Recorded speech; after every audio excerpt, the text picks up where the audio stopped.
निकाल दिलाय कोर्टानं आणि त्यांना दोषी ठरवलं 2 वर्षाची शिक्षा त्यांना. मुळात माणिकराव कोकाटेसारखा असंवेदनशील माणूस, शेतकऱ्यांच्या प्रश्नावरती वादग्रस्त विधानं करणारा माणूस,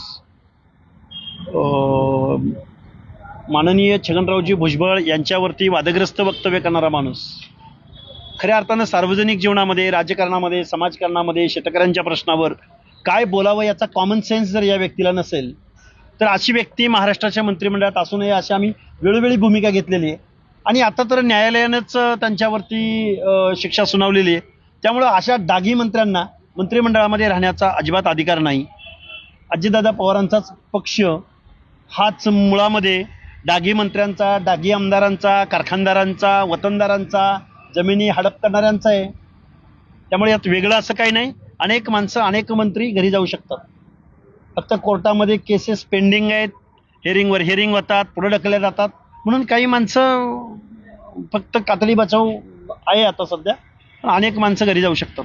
कोणती माणसं आहेत जी तुम्ही सांगता आहात की ती माणसं घरी जायला पाहिजे? बघा, कोणावरती तुमचा आरोप? आरोप झालेले अनेक मंत्री आहेत. जसं भरपूर सांगता येतील. आज कोकाटे गेलेले आहेत. जमिनीच्या अपहाराचे, भ्रष्टाचाराचे आरोप असणारे अनेक माणसं आहेत. मी सांगेन त्याच्यावरती सविस्तर आम्ही बोलणार आहोत. धनंजय मुंडे यांना मंत्रिपद दिलं तर दुसऱ्या वेळे म्हटले की मी बीडमध्ये जाऊन उपोषण करणार. नाही, त्या उत्कृष्ट संसदपटू आहेत. संसदेमध्ये त्यांनी घराणेशाहीबद्दल अभिमान व्यक्त केला.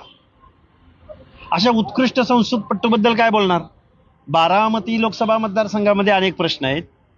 पुणे जिल्ह्यामध्ये गुन्हेगारीचा रेकॉर्ड झालेला आहे, रेकॉर्ड, कोयता गँग वगैरे वगैरे, सो अँड सो. इथं सुप्रियाताई सुळेंना बोलता येत नाही, पण बीडमध्ये जाऊन मात्र गेलं पाहिजे. अन्यायाच्या विरोधामध्ये भांडलं पाहिजे. परत त्याच बाईटमध्ये म्हणतात की त्यांच्यावर आरोप झालेले आहेत, गुन्हा सिद्ध झालेला नाही. म्हणजे आरोप झालेल्या व्यक्तीच्या विरोधामध्ये त्या उपोषणाला बसणार आहेत. त्यामुळे या प्रश्नाचं उत्तर खरं तर त्याच चांगल्या पद्धतीने देतील, कारण त्या उत्कृष्ट संसदपटू आहेत. अर्थमंत्री अजितदादा यांनी दिवाळी या दिवसामध्ये म्हटलंय की 5-5 जण एका घरातले PhD करतात आणि त्यांच्यावर करोडो रुपये सरकारचे खर्च होतात. हे बघा, अजितदादांचं मुळात शिक्षण कमी आहे. PhD म्हणजे संशोधन करणाऱ्या मुलांबद्दल काय व्यक्त व्हावं जबाबदारीच्या पदावर असणाऱ्या माणसानं, याचं साधा कॉमन सेन्स अजितदादांना नाही. अजितदादा पवारांना जर एका घरात 5 PhD होत असतील तर त्यात अडचणीचं काय, वावगं काय? उलट हे एक प्रगल्भ समाजाचं लक्षण आहे ना, की एका घरात 5 जण जर संशोधन करते, जर एवढा क्वालिफाईड क्लास जर आमच्याकडे तयार होत असेल, त्याचा अभिमान पाहिजे ना महाराष्ट्राचा उपमुख्यमंत्री म्हणून. आणि अजितदादा पवार भारत देशाच्या फॉरेन करन्सीमध्ये सगळ्यात जास्त जर पैसा कशाच्या माध्यमातून येत असेल तर तो संशोधनाच्या माध्यमातून येतोय. जर्मनीचं धोरण बघा, अमेरिकेचं धोरण बघा, कॅनडाचं धोरण बघा, रशियाचं धोरण बघा. तिथं संशोधन करणाऱ्या विद्यार्थ्यांना स्टायपंड एवढ्या मोठ्या प्रमाणात दिला जातो, संशोधनावर एवढ्या मोठ्या प्रमाणात निधी खर्च केला जातो. आता हे 8वी-10वी शिकलेल्या अजितदादा पवारांना काय माहीत असणार? महाराष्ट्रामध्ये, पुरोगामी प्रगत अशा महाराष्ट्रामध्ये अनपढ माणसं जबाबदारीच्या पदावर गेल्यानंतर ते अशीच बोलणार ना. त्यांच्याकडून वेगळ्या काय अपेक्षा असणार आहे? त्यांचेच बारामतीतले तालुका अध्यक्ष म्हणतात की महाज्योतीला मोठ्या प्रमाणामध्ये अजितदादांनी निधी दिला. त्या तालुका अध्यक्षाला माझं सांगणं आहे, अजितदादा पवारांना मी वेळोवेळी हा प्रश्न विचारलाय की सारथी, बार्टी, तार्टी या सगळ्या संस्थांना ॲज कम्पेअर लोकसंख्येच्या प्रमाणामध्ये तुम्ही किती निधी दिला, हे एकदा अर्थ मंत्रालयाला एक श्वेतपत्रिका जाहीर करायला सांगा ना. सारथीला इमारत निधी किती दिला, सारथीची वसतिगृह कुठं कुठं उभी राहिली, महाज्योतीला तुम्ही किती निधी दिला, महाज्योतीचं कुठं वसतिगृह सुरू झालं का, आणि महाज्योतीचा क्वांटम किती आणि सारथीचा क्वांटम किती, एकदा एक व्हाईट पेपर जाहीर करायला सांगा ना. कशाला वारंवार उत्तरं देत बसताय? त्यामुळं नियोजन आणि वित्त विभाग सांभाळणाऱ्या अजितदादा पवारांनी जो काही सामाजिक दुजाभाव दाखवलाय, सारथीला वेगळा न्याय आणि महाज्योतीला वेगळा न्याय.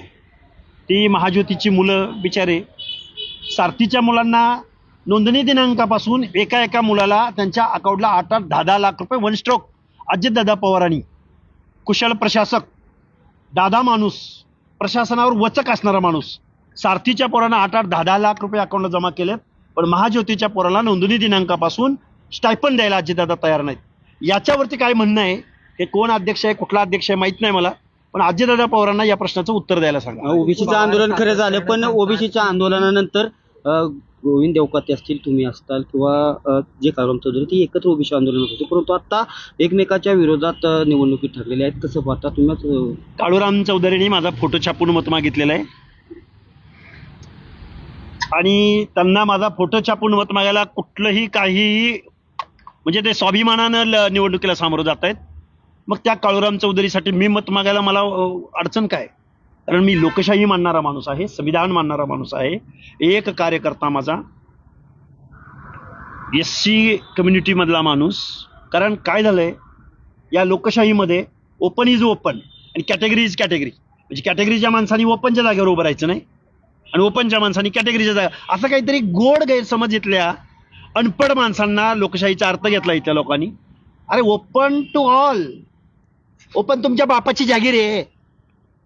ओपन मध्ये सुद्धा दीनदलित माणूस, भटका विमुक्त माणूस ज्या दिवशी निवडणूक लढेल, तशा पद्धतीचे विन विन सिच्युएशन, तशा पद्धतीची फ्री अँड फेअर इलेक्शन होतील, त्या दिवशी लोकशाहीची अंमलबजावणी झाली म्हणायचं.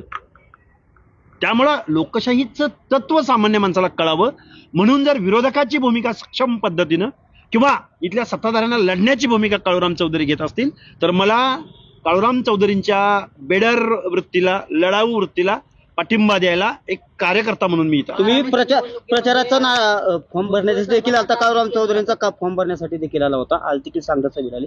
एकंदरीत कसं बारामतीचं कसं वातावरण वाटतं? बारामतीचं एकीकडं धनसत्ता आहे, एकीकडे पैसा आहे, एकीकडं गुळगुळीत रस्ते आहेत, एकीकडे गगनचुंबी इमारती आहेत, एकीकडं बारामती म्हणजे फॉरेन म्हणजे जगभरातल्या प्रसिद्ध सिटीमध्ये बारामतीची गणना केली जाते असं सांगितलं जातंय.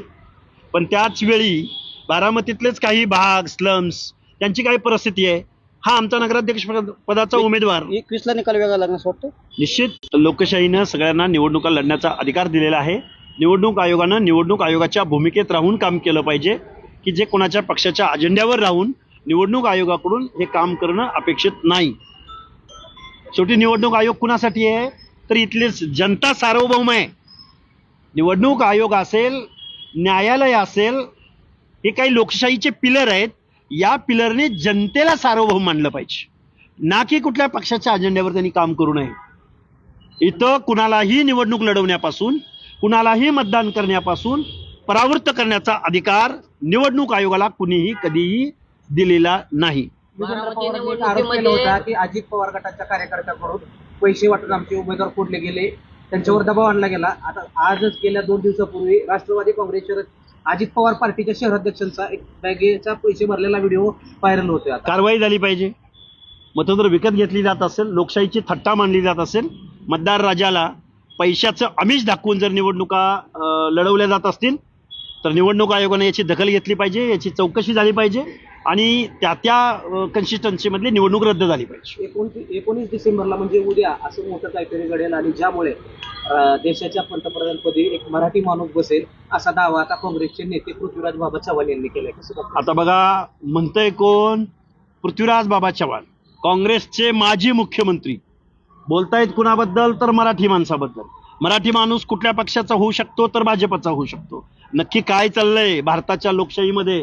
कोण कुणाच्या मांडीवर बसतंय आणि कोण कुणाला गुदगुल्या करतंय आणि कोण कुठल्या पक्षात, आणि काल यांचा पक्ष कुठला होता आणि उद्या कुठला पक्ष आहे, याची पृथ्वीराज चव्हाणांकडे त्यांच्या वक्तव्यांकडे बघताना गांभीर्यानं बघितलं जातं. अरे, पृथ्वीराज बाबा चव्हाण माजी मुख्यमंत्री आहेत. एक खरा विरोधक म्हणून विरोधकाची भूमिका त्यांनी बजावायला पाहिजे. असं काहीतरी संभ्रमावस्था निर्माण करून, हे बघा, मराठी माणूस पंतप्रधान झाला तर आम्हाला आनंद आहे त्या गोष्टीचा, पण पृथ्वीराज बाबा चव्हाणांना म्हणावं, तुम्ही कुठे आहे? कधी काळी गल्लीपासून दिल्लीपर्यंत राज्य करणारा तुमचा पक्ष तुम्ही माजी मुख्यमंत्री म्हणून घेता. तुम्ही शेतकऱ्यांच्या प्रश्नावर ब्रशब्द बोलायला तयार नाही, ओबीसींच्या प्रश्नावर बोलायला तयार नाही, तुम्ही लोकशाहीची गळचेपी होती त्याच्यावर रस्त्यावर उतरायला तयार नाही. काहीतरी बोलायचं, सनसनाटी निर्माण करायची. हा, आम्हाला मराठी पंतप्रधान झाला तर त्याचा आनंद आहे, पण असं काहीतरी सनसनाटी काहीतरी त्याला बेस असावा, लॉजिक असावं, असं माझं एक कार्यकर्ता म्हणून पृथ्वीराज बाबांना म्हणणं आहे. पार पडला या अधिवेशनामध्ये गोपीचंद पडळकर यांनी एक मागणी केली, धनगर आरक्षणाच्या मुद्द्यावरती ज्या तरुणांनी खरं तर आत्महत्या केल्या त्यांना 25 लाख रुपये द्यावे आणि त्यांच्या घरातील एखादा व्यक्ती खरं तर शासकीय नोकरीला लावा अशी मागणी त्यांनी केली. तुम्ही कसं बघता या मागणी? बघा, मागणी केली पाहिजे. कोण सफर करत असेल तर कुठल्याही आरक्षणाच्या संदर्भात त्याला न्याय मिळाला पाहिजे असं माझं म्हणणं आहे. काय प्रश्न होता तुमचा? सध्याच्या राजकीय परिस्थितीबद्दल माझं मत असं आहे, पैसा पैशाकडे जातोय, श्रीमंत श्रीमंत होतोय, गरीब गरिबीकडे जातोय, शोषित त्याचं शोषण होतंय आणि राजकारणामधले सत्तेकडे सगळे जात आहेत. विरोधामध्ये राहून कोणीही काम करायला तयार नाही असं माझं म्हणणं आहे. आणि विरोधक संपलेला आहे आणि हे लोकशाहीमध्ये ही चिंतेची बाब आहे असं एक आंदोलक म्हणून, कार्यकर्ता म्हणून माझं म्हणणं आहे. विरोधक सत्ताधाऱ्यांनी संपवला, साधा प्रश्न आहे ना. कुणाच्या मागं ईडी लावायची, कुणाच्या मागं. आणि विरोधकांनी सुद्धा आता मला वाटतं महाराष्ट्राचं राजकारण असेल किंवा देशाचं राजकारण असेल हे कात टाकेल. एक नवीन प्रश्न, नवीन समस्या, नवीन नेतृत्व, नवीन पक्ष, नवीन विचारधारा इथून पुढच्या कालावधीमध्ये पुढे येतील. आणि आत्ता नरेंद्र मोदी असोत की देवेंद्र फडणवीस असोत की भाजप असो, गल्लीपासून दिल्लीपर्यंत असलेल्या सत्ताधाऱ्यांना आत्ताचा विरोधक त्यांना सत्तेपासून खाली खेचू शकत नाही. तर नवी फ्रंट समोर येईल आणि लोकशाहीचं संरक्षण करेल, संविधानाचं संरक्षण करेल, सर्वसामान्य माणसांच्या अधिकाराचं संरक्षण करेल. एवढं मात्र मी जबाबदारीने सांगू शकतो. बारामतीतील नागरिकांना काय आव्हान करणार? बारामतीतील नागरिकांना माझं आव्हान असेल, लढणाऱ्या माणसाला मतदान करा. तुम्ही काळूराम चौधरींना मतदान केलं, तो निवडून आला तर तो म्हणेल की मला संविधानानं निवडून दिलंय, मला जनतेनं निवडून दिलंय, बाबासाहेबाच्या मताच्या अधिकारानं निवडून दिलंय. पण इतर कोण निवडून दिला? मला ताईनं निवडून दिलंय, मला दादानं संधी दिली, मला दादानं निवडून दिलंय. हे कुठेतरी लोकशाही विरोधी ही तत्व आहेत. त्यामुळे जनतेला आव्हान करेल, तुमच्यामध्ये मिसळणारा, तुमच्याबरोबर लढणारा, तुमचे प्रश्न मांडणाऱ्या माणसाला तुम्ही मतदान करावं, निवडून द्यावं, हे मी बारामतीकरांना आव्हान करेन. महाराष्ट्रातील ताज्या बातम्यांसाठी बघत रहा टाइम्स टुडे टीव्ही. सोबतच शेअर करा, सबस्क्राईब करा आणि बेल आयकॉन प्रेस करा.